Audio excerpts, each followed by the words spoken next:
New Garnier Men Acno Fight Gentle Cleanser. ये है gentle on skin, tough on pimples.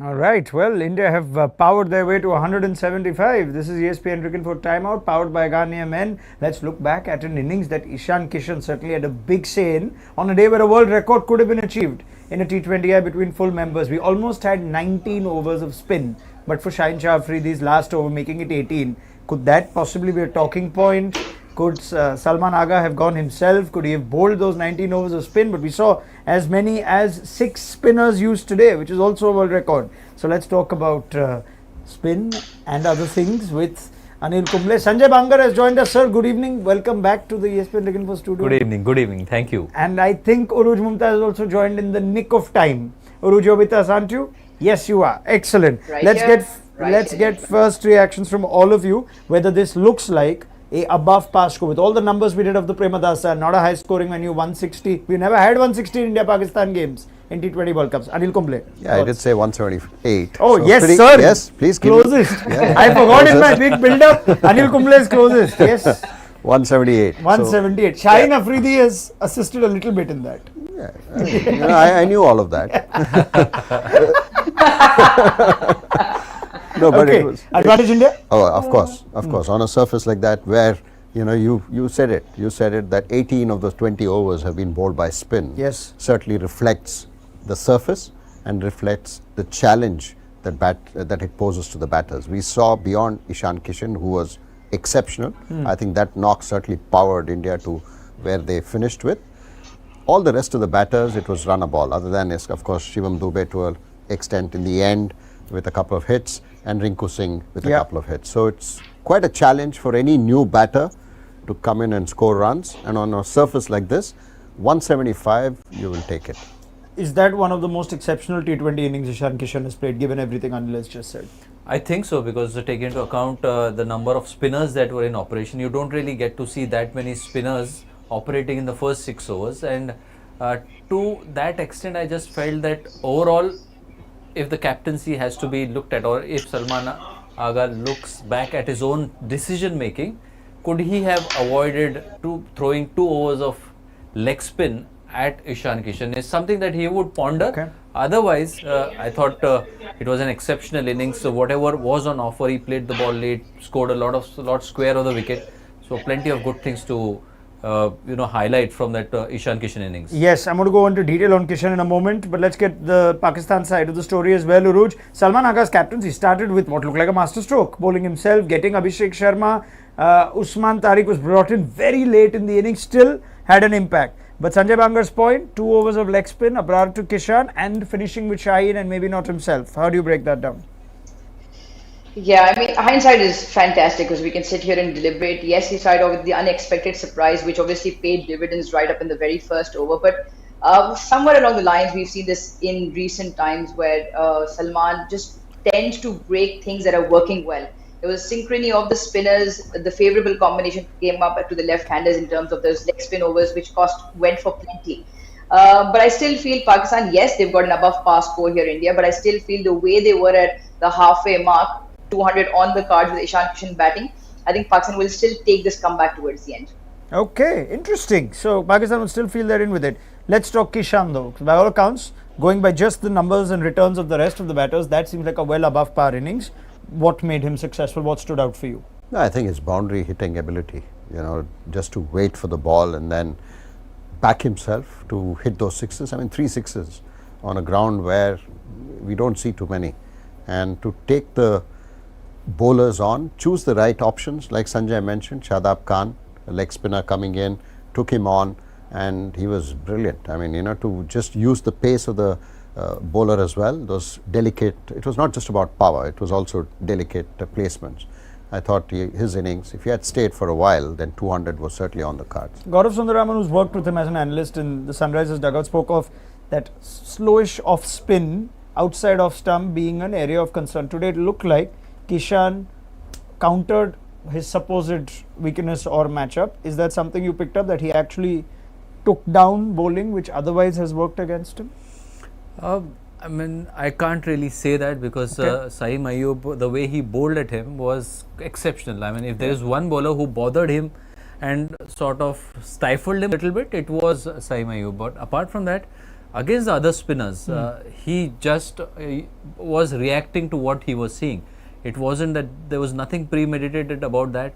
And some of the shots that he hit were over covers as well. The shot that he hit to maybe Nawaz, slightly on the wider lines, and then whenever the ball was dropped short, he used the cut shot and the late cut to really good effect. So, I mean, he has forced a lot of false deliveries from the bowlers by putting a lot of pressure on them. To your point, 16 of 13 against Saim Ayub for Kishan, 9 of 7 against Salman Aga. So it comes back to your first point as well. Abrar bowling to him was quite costly. And it is maybe he might have thought about a lot of plans that you make generally in the team meetings, and at times your head gets scrambled a little bit because you're not expecting this kind of a start right at the start on such a surface, that you are sort of thinking that okay, you are going to ease into the match and then make your choices accordingly as far as spinners is concerned.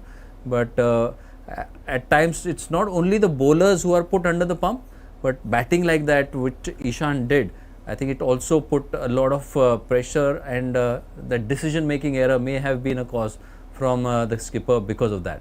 I want to go into a larger conversation. We'll save that perhaps for post-match, about just this remarkable story of Kishan as late entrants go into playing 11s in World Cups and having this impact. But let me put a pin on that and save it for the post show. Urooj, jump in quickly here.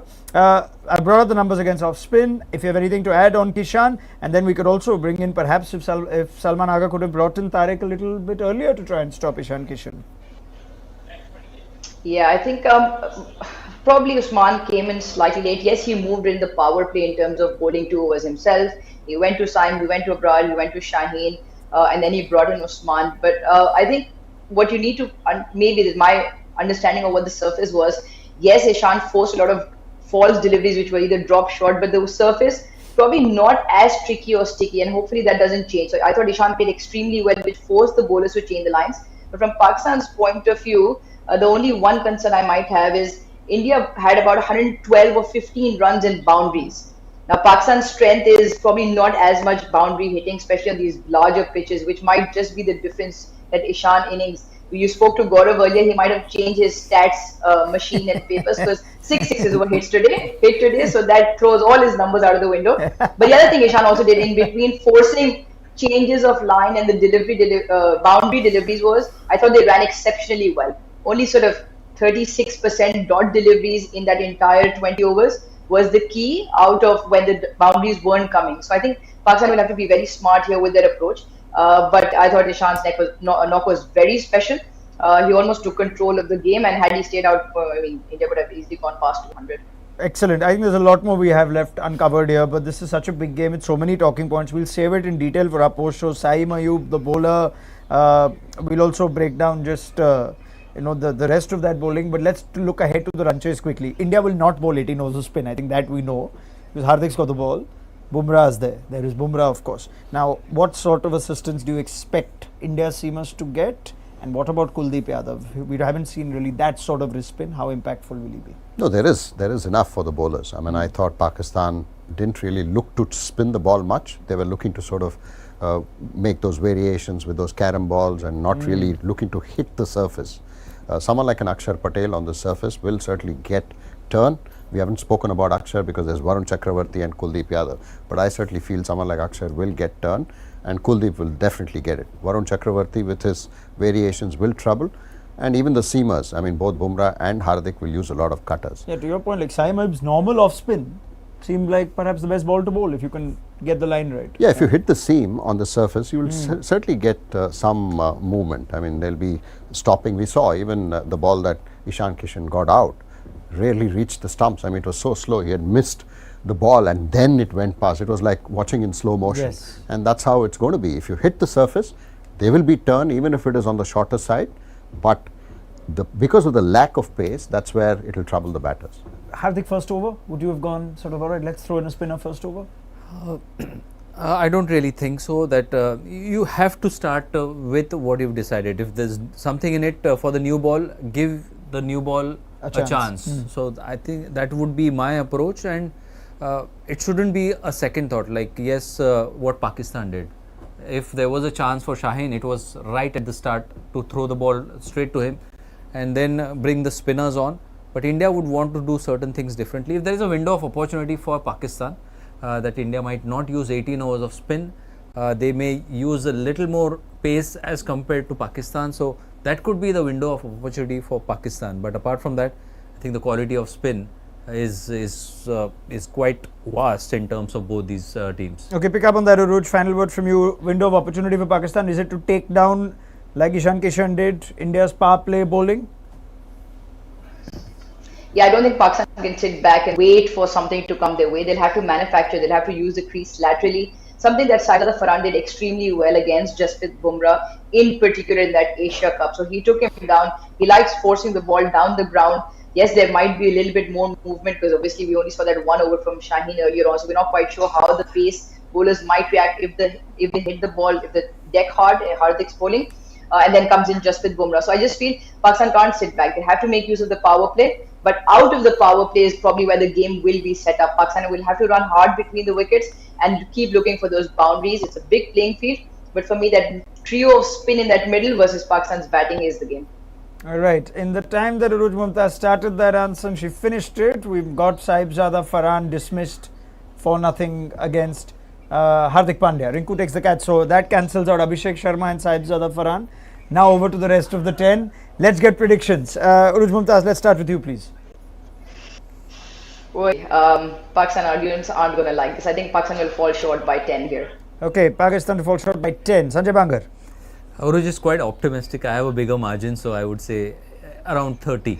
Around 30 for Mr. Bangar. Mr. Kumble. He heard me before. I was in good company.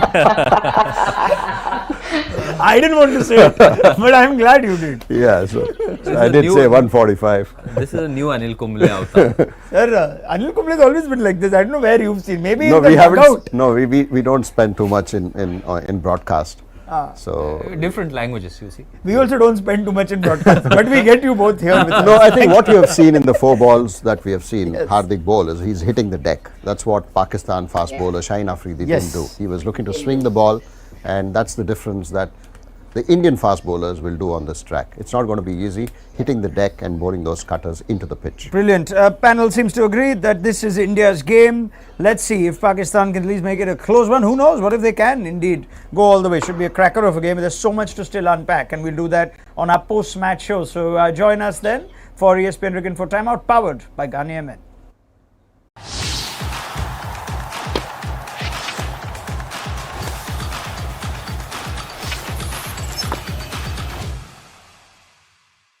New Garnier men Acno fight gentle cleanser, ये है gentle on